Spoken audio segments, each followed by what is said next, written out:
Salam alaikum à tous, Salam bonjour. alaikum.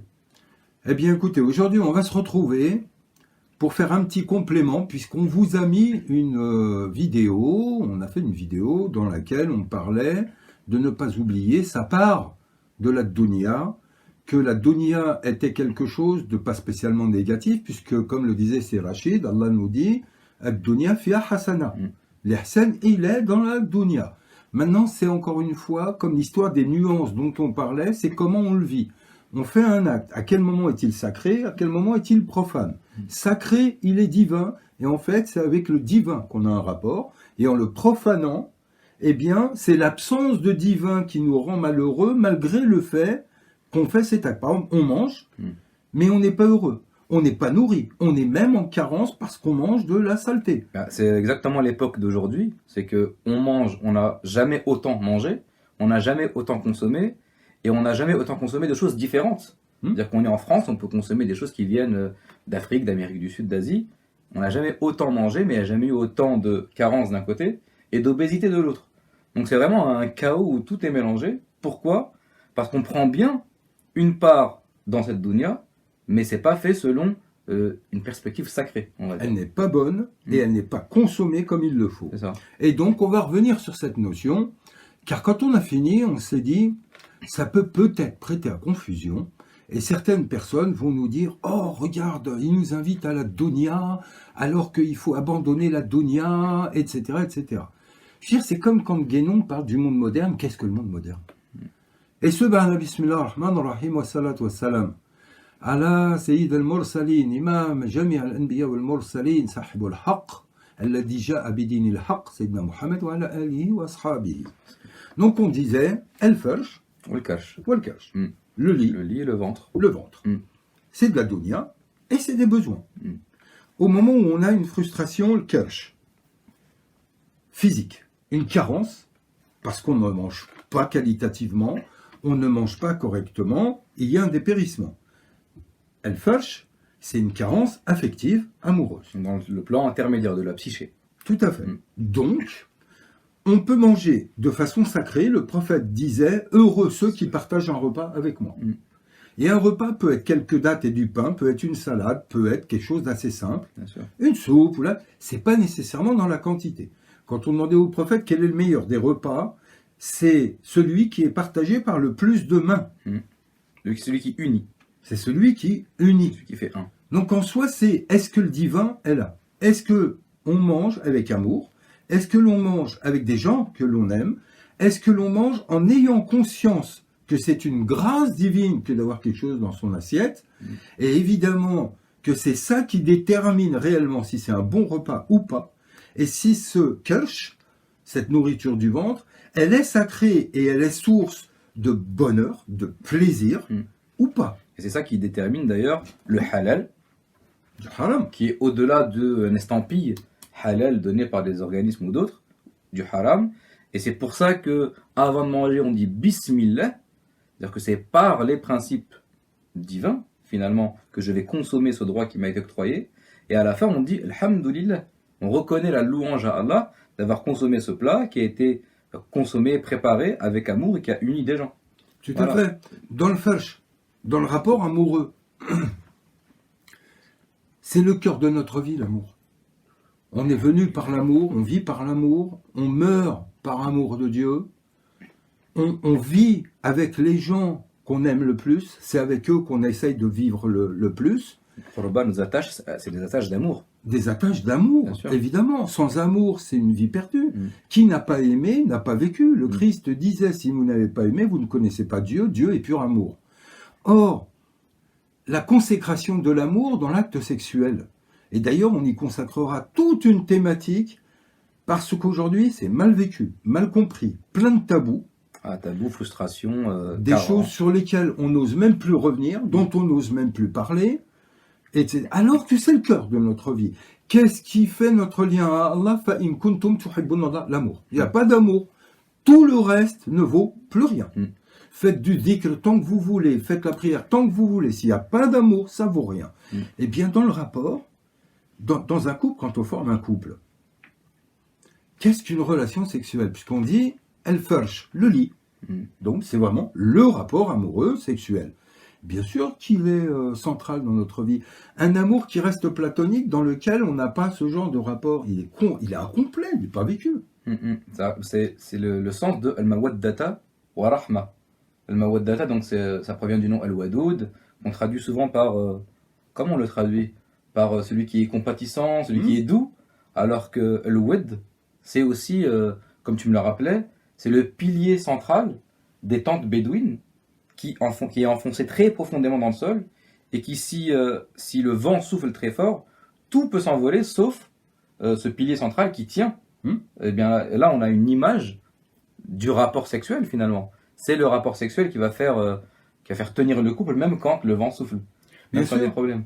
Au niveau d'un couple, au moment où il y a une appétence sexuelle qui disparaît, c'est que nécessairement il y a un problème. Pourquoi ? Parce qu'au moment où on s'aime, on a envie de se le prouver, on a envie de se le dire, et le rapport sexuel, c'est le meilleur moyen de le formaliser. Pourquoi ? Parce qu'il est porteur d'énormément de choses, et notamment à dimension initiatique. Mais un rapport sexuel dépourvu d'amour, dépourvu de compassion, dépourvu de confiance, dépourvu du secret. Au moment où deux êtres s'aiment, vont s'unir pour devenir un. Ils sont dans un rapport de proximité et d'intimité. Or, quand Allah nous parle de ses élus, ce sont les gens de sa proximité, le muqarraboun, wa ahlul uns, et les gens de son intimité. Bien sûr.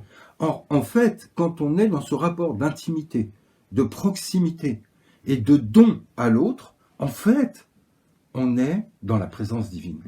On est dans le royaume de Dieu.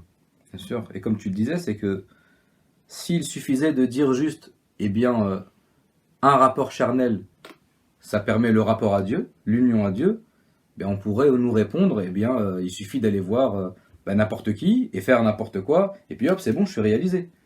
Mais c'est pas ce qu'on dit, c'est pas ce qui est dit là, c'est que il y a des ingrédients qui sont nécessaires, qui doivent être présents. Il y a l'amour, la miséricorde, la protection, la confiance, le secret, comme nous le rappelait Sidi Slimane, qui sont tout autant d'ingrédients qui, s'ils ne sont pas réunis, c'est un acte profané. On profane l'amour divin, sachant que quand il y a un acte sexuel, à ce moment-là d'union, quand on fait un, d'ailleurs il y a penser je t'aime, dire je t'aime et faire je t'aime. Oui. L'acte charnel, c'est faire je t'aime. Ça revient à... C'est le rapport qu'on a avec la pierre noire finalement. C'est l'actualisation. C'est l'actualisation de notre pacte primordial avec le divin, al-mithaq. Al-mithaq, al-thiqa, la confiance. Donc on formalise charnellement, physiquement, la confiance qu'on a l'un envers l'autre. On se met à nu, littéralement. À nu. À nu. Bien sûr, la Kaaba est la femme. La Kaaba est féminine. Et la pierre noire, sa forme, sa couleur, évoque justement le sexe de la femme. Tout comme on peut le retrouver dans plein d'autres symboles. Quand on parle du lotus, de la limite, de la rose, etc. Tout ça, ce sont que des symboles différents qui nous parlent bien sûr d'un côté de la réalisation spirituelle, mais qu'est-ce que c'est ? C'est ce lieu de passage où du 2, du multiple, on passe au 1. On devient 1. Et bien dans ce rapport charnel, de 2, on devient 1. Et de ce 1, ensuite, naît la multiplicité avec la descendance, etc., etc. La descendance en lien avec la réalisation descendante, mais c'est un autre sujet. Et qui est aussi un don de vie. C'est la source de vie. Et en fait, on devient nous-mêmes porteurs de vie, on devient créateur par l'intermédiaire du divin. C'est ça. Or, au moment où on le vit, dans ce rapport-là, on est dans la dunya. Il est charnel, il est physique, il est du premier plan. Mais est-ce qu'il est divin ou pas ? Quand on dit Rabbana, Atina fi dunya hasana, il y a dunya et il y a hasana.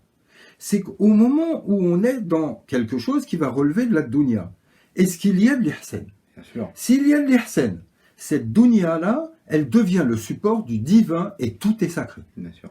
S'il n'y a pas l'ihsan, et donc s'il n'y a pas un amour, s'il y a de la consommation au lieu d'aimer, s'il y a, je me la suis tapée, ça y est, c'est comme si je l'inscris à un tableau de chasse. Il y a le paraître. Et en fait, je veux acquérir quelque chose et il y a donc l'appropriation. Donc en soi, tu deviens ma propriété. Tu deviens quoi pour moi ? Les suites, c'est quoi ? À quel moment cette liberté est-elle présente? Au moment où il n'y a pas de liberté, que devient un acte d'amour? Ouais, il n'y a plus rien, on consomme une enveloppe extérieure. À la rigueur, on va consommer le physique. Mais ça, c'est ça, zina. Zina, Exactement. khudhu zinatukum, c'est quand Allah nous dit embellissez-vous. Zina, zinat al-hayat ad-dunya, al-baqiyatu salihat khayrun 'inda rabbik. Ouais. Donc la zina, c'est l'enveloppe extérieure. Donc, Les apparences. les apparences. C'est tout ce qui est en lien avec les atours, si on préfère. Donc quand on nous dit, on parle de l'adultère, c'est souvent traduit par adultère. Le fait de tromper, de trahir son conjoint ou sa conjointe. En arabe, c'est zina. Zina en arabe, voilà. Alors que zina, si on en regarde le sens encore plus profondément, c'est ne consommer que ce qui relève des atours. Et ne pas s'unir finalement, ne pas reconnaître ce qui est divin, ce qui est sacré, ce qui est intérieur. C'est ne prendre que l'extérieur. Ouais. Donc de ce point de vue-là, si on voulait choquer un petit peu, on pourrait dire qu'un couple, un homme, une femme, mariés, halal, fatiha, tout ce qu'on veut, mais qui ne consomment que l'extérieur l'un de l'autre, qui ne reconnaissent pas ce qui est divin. Moi, je consomme ton sexe, toi, tu consommes mon portefeuille, Voilà. toi, je consomme ton réseau familial, tes titres, ou... Et bien là, c'est zina. On n'est pas dans des cœurs qui se donnent l'un à l'autre. Donc, en soi, quand on a cette conscience, la dunya, Allah nous l'offre, c'est un bien, et il nous dit, oui, prenez-la. Car, comme le dit Ibn Arabi, qu'est-ce qu'il dit sur la notion du rapport amoureux? Oui, Ibn Arabi, il en parle assez longuement. Et puis, il dit que le rapport sexuel, c'est comme ça que c'est dit, hein, le rapport sexuel entre un homme et une femme, c'est la plus belle image qu'Allah nous a donnée de l'union de l'homme à Dieu. C'est l'acte contemplatif le plus élevé en ce monde. Voilà, le plus complet. Le plus complet. Et finalement, le fait de penser que, eh bien, il faut rejeter la dunya, qu'il faut se priver de ceci, il faut se priver de cela, c'est revenir à dire quoi? C'est revenir à dire que il y a un endroit. Quand je dis un endroit, un lieu, c'est pas forcément géographique, ça peut être un peu lent de conscience, où il n'y a pas Allah, où il n'y aurait pas Allah. Donc c'est limiter Dieu. Donc ça veut dire, dans le fait de manger, il n'y a pas Dieu. Dans le fait d'avoir un rapport amoureux, il n'y a pas Dieu. Et ça, c'est la plus grande erreur, c'est limiter Dieu. Or, cet amour-là, comme on en disait justement pour éclairer l'autre intervention, c'est à nouveau, est-ce que l'intérêt, il est un assouvissement personnel, il est la réponse à un besoin personnel et je ne tiens pas compte de l'autre, ou est-ce qu'il est de l'amour dans un désintérêt? Donc il y a intérêt et désintérêt. C'est-à-dire que pourquoi est-ce que je t'aime? On peut le voir au sein d'un couple, comme on peut le voir au sein d'une amitié. Bien sûr. Je t'aime, j'aime bien te voir, pourquoi? Parce que c'est toi qui arrose à chaque fois, qui paye, ou parce que tu as des réseaux, ou parce que tu peux me rendre des services, ou parce que quand j'ai besoin, tu es présent. En fait, j'aime quoi? J'aime ton portefeuille, j'aime ton réseau, ou je t'aime toi. Ben, en fait, Allah, avec nous, il est dans ce même rapport. Quand il nous demande une ibada, une adoration, je t'adore. Mukhlisin alahu, total. Épuré, consacré. Épuré, consacré. Mais qu'est-ce qu'il nous demande? Il nous demande cet amour désintéressé. C'est le don, le pur don, parce que l'amour, c'est du don. C'est pas de la consommation, c'est du don. Tout à fait. Et aujourd'hui, une des choses, finalement, qui est la moins comprise, et pourtant, on fait parler que de ça, hein.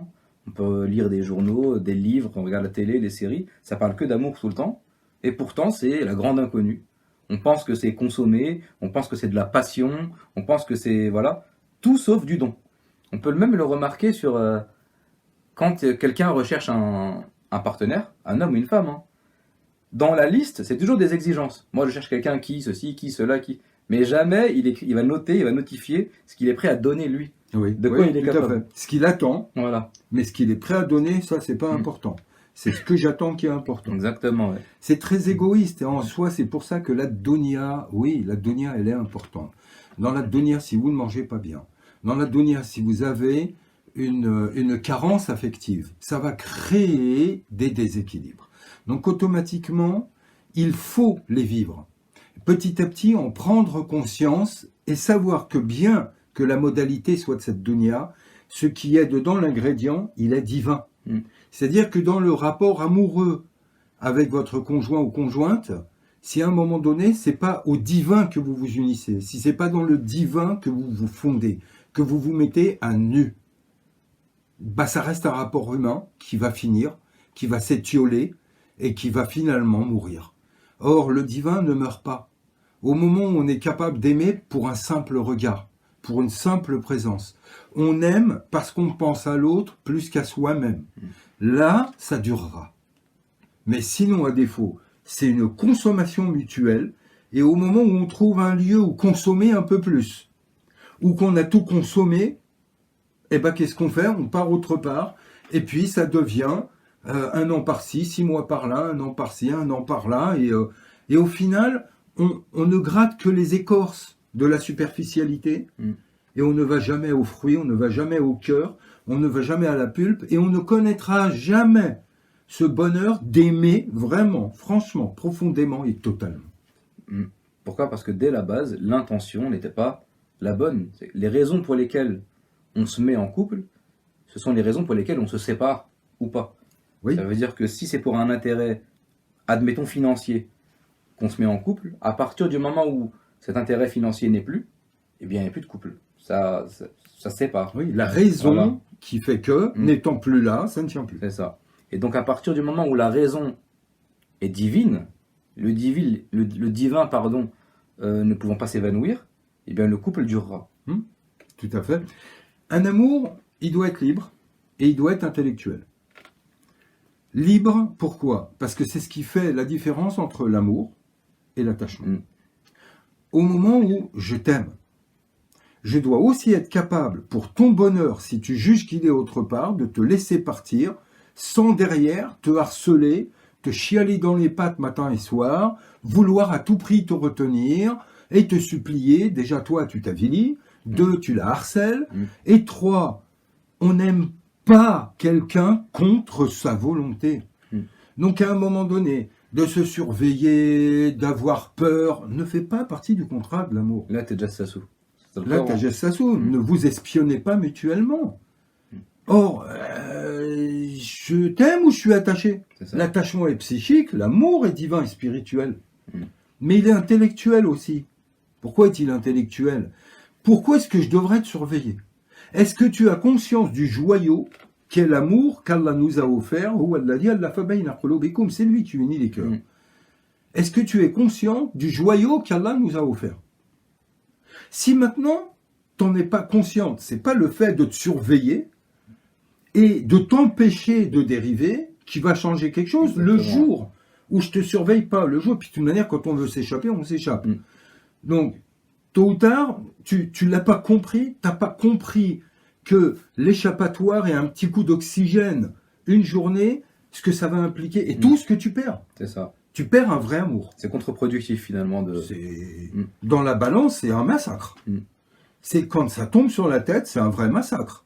Or ça, tu l'as compris ou pas? Or là, c'est un acte intellectuel. Est-ce que tu comprends la nature du bonheur qu'Allah vient de nous offrir là dans cette dunya? Est-ce que tu viens de comprendre que dans cette dunya, il y a un ingrédient qui lui est divin et n'est pas de cette dunya? Le Christ nous disait, je suis en ce monde, mais je ne suis pas de ce monde. Bien sûr. L'amour est en ce monde, mais l'amour n'est pas de ce monde. Même le prophète, alayhi salatu wassalam, pardon, par rapport à ça, quand le hadith qui est bien connu des 3 choses que le prophète aime le plus, etc., quand on le rapporte comme ça dans les propos, on oublie de dire souvent, il y a un détail intéressant, le prophète il dit, on m'a fait aimer 3 choses de votre monde. Donc là, on est dans les mêmes perspectives que le Christ, alayhi salam, qui dit, je suis en ce monde sans être de ce monde. Le prophète s'externalise par rapport à la dunya, mais reconnaît qu'on lui a rendu aimable 3 choses dignes d'amour. Et d'ailleurs, parmi ces choses, donc il y a le parfum, les femmes, et qurat l'a'in, la salat. Donc encore une fois, il y a les femmes, pour des raisons initiatiques, etc., mais surtout pour des raisons bien de lien, d'amour, qui sont évidentes par rapport à tout ce dont on a parlé depuis le début. C'est que cette nécessité d'union, faire un n'est pas une abstraction, n'est pas un concept théologico-philosophique, c'est une réalité qui se doit d'être vécue dans les 3 plans, spirituel, psychique et corporel. Et corporel et psychique, c'est ce qu'on appelle le lien psycho-affectif, c'est l'amour charnel et c'est l'amour sentimental. Et donc à partir du moment où on n'a pas ces 2 plans-là qui sont réunis, on ne comprend pas notre plaisir, on on ne répond pas à ce désir de la dunya, parce que être attiré par une femme quand on est un homme, ou être attiré par un homme quand on est une femme, on ne décide pas d'être attiré. C'est en nous. Ce sont des hormones qui fonctionnent indépendamment de notre volonté, de notre conscience. Donc Allah nous appelle à ça. Mais il y a un cadre qui est sacré, qui est voulu divinement, et quand c'est fait dans ce cadre-là, eh bien c'est divin, et c'est là qu'on réalise, comme disait Ibn Arabi, le meilleur symbole de l'union de l'homme à Dieu. Parce que c'est en acte. Parce que c'est mis en acte tout à fait. C'est que la religion n'est pas une théorie. Dieu n'est pas une abstraction. Donc à un moment donné, il faut que ça soit acté. Par exemple, en ce monde, la liberté, elle n'est pas de ce monde, elle est divine. La paix, Darus Salam, le royaume de Dieu, le royaume de paix, on peut le trouver en ce monde, et notamment en soi, mais il n'est pas de ce monde. Or, c'est là que fait toute la différence. C'est-à-dire que pour redonner une image, on a par exemple dans le fait d'être avec quelqu'un. On peut être avec quelqu'un dans un endroit extraordinaire, manger des choses extraordinaires, et même être dans une relation de proximité qui nous mènera à un rapport amoureux, et en fait on est malheureux. Parce qu'en fait il n'y a pas d'amour.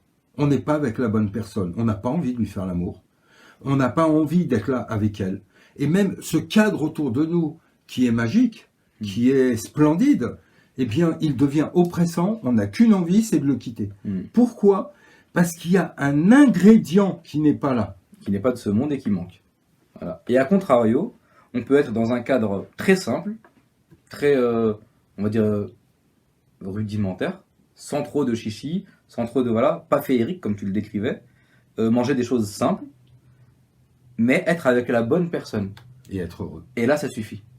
Donc en fait, tous les ingrédients qu'on a cités tout à l'heure, c'est la multiplicité, qui sont très très bien quand ils sont là, mais qui ne suffisent pas s'il n'y a pas cet ingrédient qui unit tout ça et qui permet que ce soit divin finalement, et que ce soit sacré et non pas simplement profane. Tout à fait. Si cet élément divin n'est pas là, en soi, il n'y a rien. Il n'y a rien. Tout le reste n'est que de la quantité sans qualité. C'est fade.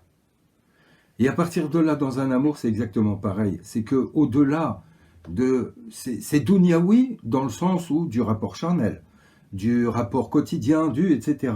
Mais ce n'est plus de la dunya, c'est de l'ihsan, au moment où il y a un amour réel, profond.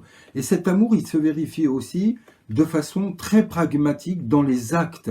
C'est est-ce que quand j'ai un souci, tu es présent ? C'est ça. Tu m'as fait des enfants. Est-ce que tu es là pour les nourrir ? Est-ce que tu es attentif ?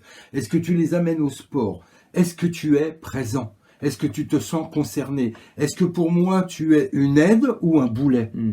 Si je ne suis là pour toi, je suis quoi ? Qu'un morceau de viande sur lequel tu montes de temps en temps pour te vider, etc. Je suis quoi pour toi ? Autant avoir une poupée gonflable. Je suis quoi ? On est là pour quoi ? Où se trouve cet élément divin qui fait que tout est beau ? On marche en se tenant la main, il y a des feux d'artifice à tous les 3 mètres. Tout est beau, tout est magnifique. On est dans un endroit où il n'y a rien de spécial, pourtant on va le trouver, mais grandiose. C'est le divin qui donne sens et beauté à l'humain, pas l'inverse. C'est ça. Or, oui, la dunya, ne surtout pas se passer de cette dunya, mais en tant qu'elle contient l'ingrédient divin. Bien manger, c'est une ni'ma d'Allah. Ayez faim, et vous verrez ô combien un bout de pain et une soupe, c'est une merveille. C'est quand l'élément divin est là, c'est quand on est plein de gratitude et que l'on est prêt à remercier pour le peu qui peut nous être donné. Le prophète, combien de fois ne mangeait-il que des dattes ? Bien sûr. Avec ses compagnons, et pourtant il est l'aimé d'Allah. Pendant 2 lunes, le feu n'a pas été allumé chez lui, donc il ne mangeait rien de cuit, finalement rien de chaud. Donc, mais malgré tout, il consommait de ce qu'il trouvait, donc des dattes, des fruits, du pain. Bien sûr, parce que beaucoup de gens se mentent en fait. On a envie de le vivre cet amour. Alors on se le dit, mais on ne le vit pas. Combien de fois j'entends « Ah, je préfère vivre sous une tente avec toi que dans un château. » Mon œil, oui. Tu vas voir si on sort la tente, si tu vas me suivre. Au moment où je te demande de quitter ta villa pour aller sous la tente, tu vas voir si tu vas me suivre. Tu vas pas me suivre. Or, c'est pourtant là qu'est l'amour. Ça rappelle l'histoire de Shibli. Oui. Qui arrive dans un endroit et il est accueilli par des gens qui lui déclarent leur amour. On t'aime, Shibli. Et puis il leur jette des cailloux et ils partent en courant. Il leur dit, bah c'est ça votre amour, et quelques pierres et ça disparaît. Ouais, c'est fini, il n'y a ça. plus rien. Bah avec Allah, c'est pareil. Tu m'aimes pourquoi? Pour le paradis? Bah non, t'aimes le paradis, mais moi tu m'aimes pas. Si je te donne le paradis demain, tu m'oublies. Bah dans un couple, c'est exactement pareil. Tu m'aimes pourquoi? Pour mon portefeuille. Pourquoi? Pour les services que je peux te rendre. Si demain je te rends pas le service, tu m'aimes plus, ça y est. T'aimes SOS de panache ou tu aimes un homme? Là, c'est exactement pareil. Or, aujourd'hui, l'humain, il se consomme matin et soir. Il est en permanence en train de se consommer au lieu de s'aimer. Et il perd de vue cet amour. Or, Allah, c'est ce qu'il nous demande. Au moment où il y a un amour désintéressé, une des premières épreuves qu'il nous fait, c'est la descente aux enfers. Si je dois aller en enfer, tu viens, tu descends avec moi? C'est ça. Tu m'aimes, mais au paradis? En enfer, non. Or, dans un couple, tant que tout va bien, tu m'aimes. Si demain, on a une galère de la vie, tu m'aimes plus? Tu me quittes? Moi, j'ai connu quelqu'un comme ça. Il perd son emploi dans les 3 mois. Ça y est, tu deviens un boulet, tu n'apportes plus rien. On n'arrive plus à avoir notre niveau de vie. Si tu n'es pas capable de nous le conserver, bah, tu n'as qu'à aller autre part. On n'a pas besoin de quelqu'un comme toi, etc. etc. Mais en fait, pour vous, je suis quoi? Je suis une banque. Ouais, c'est vrai. Hein. C'est vrai que moi, quand j'étais étudiant, parfois je passais par le pont d'Austerlitz parce qu'on faisait des travaux pratiques à la petite salpêtrière. Et bon, ça m'est déjà arrivé de parler avec... il y a beaucoup d'SDF là-bas. Et souvent, leur histoire, elle est similaire. C'est qu'ils perdent leur travail, ils perdent leur famille, ils perdent confiance en eux, ils se retrouvent à la rue. Ouais. Et ça va très très vite. Hein. Ça va très vite, Ouais. bien sûr. Et tout ça, c'est la conséquence de l'absence de cet élément liant qui n'est pas de ce monde, mais qui vient, qui descend en ce monde, et qui est finalement de l'amour divin. Et c'est cet amour qui nous permet de passer des moments durs. Au nom de qui et de quoi tu supporterais un moment de ta vie qui est vraiment galère, qui est vraiment problématique? Bien sûr. Par amour. Qu'est-ce qui te permet de supporter les épreuves de Dieu? Parce que d'Allah, on attend que la rahma, el karam, el wahhab, el jawad, on attend que les dons, la générosité, l'opulence, la douceur, c'est ce qu'on attend. Alors je te mets un pic, je te mets une épreuve, ça y est, tu m'aimes plus? Il est où ton amour? Où est-ce que tu es capable de tenir des moments durs, là? À quel moment est-ce que tu es vertical? Et que même dans la difficulté, tu restes là, présent. À quel moment? À quel moment tu réponds présent? Et c'est là que tu es dans le présent. Et c'est là qu'il y a de l'amour. C'est dans l'épreuve qu'on prouve. Exactement. C'est pour ça que le rapport sexuel, il est aussi cet acte, mais où est le respect du partenaire, de la partenaire? Où il est? Où il est le secret? Où il est cette liberté? Et puis d'être à l'écoute. Qu'est-ce qu'elle veut? Qu'est-ce qu'elle veut pas? Maintenant, pas maintenant. Comment? Des fois, elle peut ne pas vouloir. Elle peut ne pas vouloir. Quand on nous dit dans un hadith, la femme qui se refuse à son mari, elle est maudite par les anges toute la nuit. Moi, j'y crois pas à ce hadith. J'y crois pas à ce hadith. On est tous des êtres mariés. On sait très bien que dans un couple, il y a des jours où on a envie, des jours où on n'a pas envie. Ou des jours où on n'est pas en disposition, ou des jours, etc. Si pour X raison, ya habibi, nhabbak, je t'aime beaucoup, soit j'ai pas envie. Viens, prends-moi un peu dans tes bras, on passe un moment tranquille, je me lis un petit livre et puis on dort. Et si je veux pas, à ce moment-là, je me retrouve maudite toute la nuit. Allahu Akbar. C'est quoi ça? C'est ces inventions-là qui nous ont pourri notre islam, où on va épouser des gamines de 6 ans, où on va... L'amour, il est noble. L'amour, il est pur et il doit être libre et consenti. Une enfant ne consent pas. C'est de la pédophilie. On doit être adulte et consentant. On doit aimer et on doit avoir conscience de qui on aime, pourquoi on aime. À quel moment est-ce qu'on sait que ce qui est vécu est divin et non plus humain? À quel moment on sait que tout le bien, tout le feu d'amour, toute la jouissance et le plaisir qui navigue dans ce corps au moment d'aimer, à quel moment est-ce que je prends conscience que c'est ça la présence d'Allah? Une des preuves entre guillemets, hein, c'est qu'on ne peut pas le reproduire ça. Non. On ne peut pas reproduire cette sensation-là par nous-mêmes. Ce n'est pas humain. C'est pas à volonté. Il y a des choses qui nous enflamment de l'intérieur, il y a des choses qui nous apportent un plaisir. Ailleurs, il y a le plaisir momentané et hormonal. Mais c'est pas ça le vrai amour. C'est cet amour qui fait que, est-ce qu'une fois qu'on a fait l'amour, est-ce qu'une fois que sexuellement, je me suis bien dépensé, j'ai plus de manque, j'ai tout ce que... Est-ce que je suis capable de te regarder dans les yeux et de te dire de la même manière qu'avant de faire l'amour, quand j'étais plein de désir?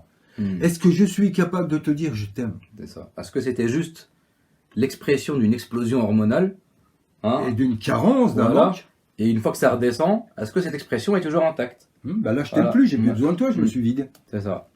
Et donc c'est là qu'on voit finalement, parce que tout à l'heure on parlait de quand on est dans un entre-deux.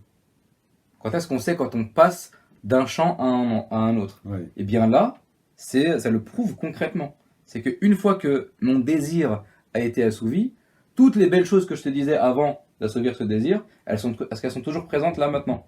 Ou est-ce que j'ai juste envie de me carapater? Tu sais, ça me rappelle, sous un autre aspect, quand j'étais jeune, j'avais l'attrait du désert, et je partais minimum 2 fois par an dans le désert, sans comprendre que ce que je recherchais, c'était un lieu d'intimité avec Dieu. C'était ce vide où peut venir le tout. C'était un espace qui, comme en plein milieu de la mer, m'inspire l'infini. En fait, ce que je recherchais, c'était ni la mer, ni le désert, c'était l'infini, c'était Dieu. C'est Dieu que je recherche. Or, dans l'amour, est-ce que tu es dans ce désert ou dans cette mer ou dans l'infini? Est-ce que tout d'un coup, il y a quelque chose qui est non fini parce que c'est divin?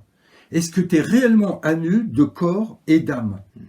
Est-ce que tu es en totalité? Parce que c'est ça le goût de l'infini, c'est l'inconditionnel, l'absolu, c'est le total.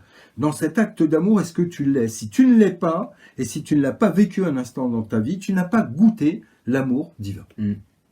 C'est infini parce que ça ne s'arrête pas à partir du moment où on s'est libéré finalement de cette... C'est pas parce qu'on a répondu à un besoin que là maintenant, ça y est, c'est fini. Non, c'est pas fini. Ya habibti nhabbak. Je t'aime, je t'aime, je t'aime, je t'aime. Et parce que c'est infini, c'est divin. Et comme c'est divin, eh bien c'est intemporel, c'est informel. Donc ça peut se manifester sous d'autres formes que le rapport charnel. Tout à fait. Et c'est immuable, ça change pas. Ça reste toujours là, toujours présent. Il peut y avoir des hauts, il peut y avoir des bas, mais ça reste toujours présent. C'est comme l'arbre sacré de Moïse qui prend feu, d'un feu qui ne s'éteint jamais. Même sans qu'un feu déclenche le feu, il s'allume tout seul. Parce que c'est un feu divin. Or, ce feu divin, c'est goûter le divin. À ce moment-là, ce feu, ce qui nous anime, c'est ça qui est important à comprendre. C'est pas humain, c'est divin.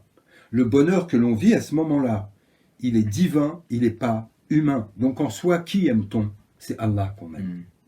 C'est Allah qu'on aime. Et on l'aime dans l'adoration, je t'adore à la folie. D'ailleurs, c'est intéressant, pour faire un parallèle avec l'initiation, parce que c'est quand même ce qui nous intéresse, c'est que ce feu de l'amour qui brûle, c'est pas autre chose que les feux de l'enfer. C'est le même.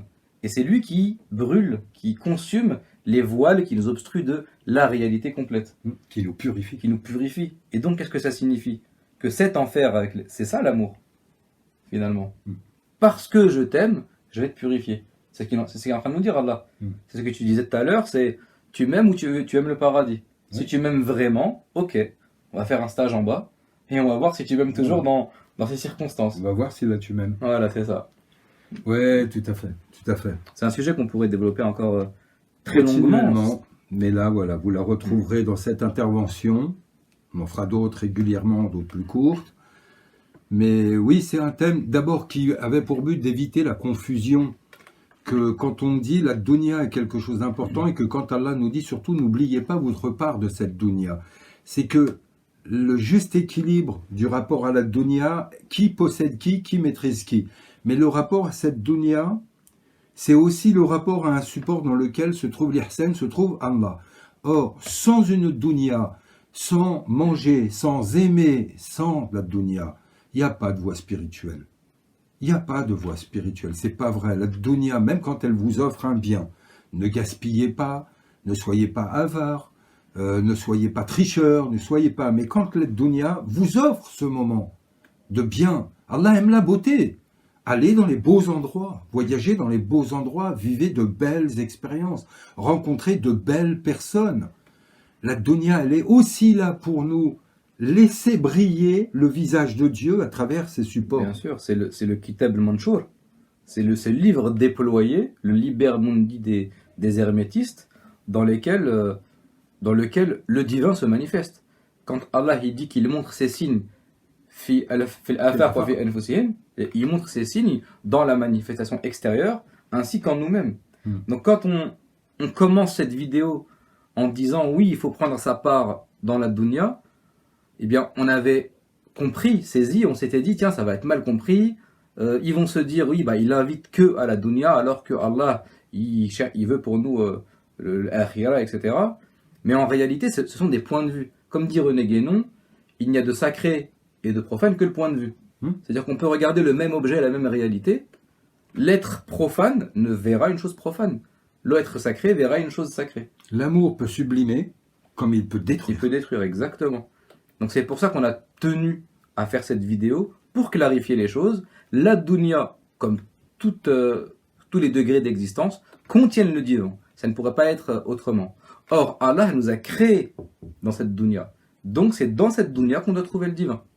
Et c'est notre point de départ, c'est notre support, finalement. C'est ça notre motivation, c'est ça notre moteur, c'est ça notre raison de vivre. Et c'est à cette quête, finalement, la quête du bonheur, c'est la quête du divin.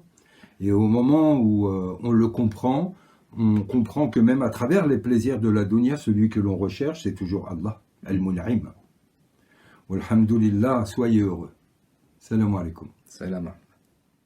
اللهم صل على محمد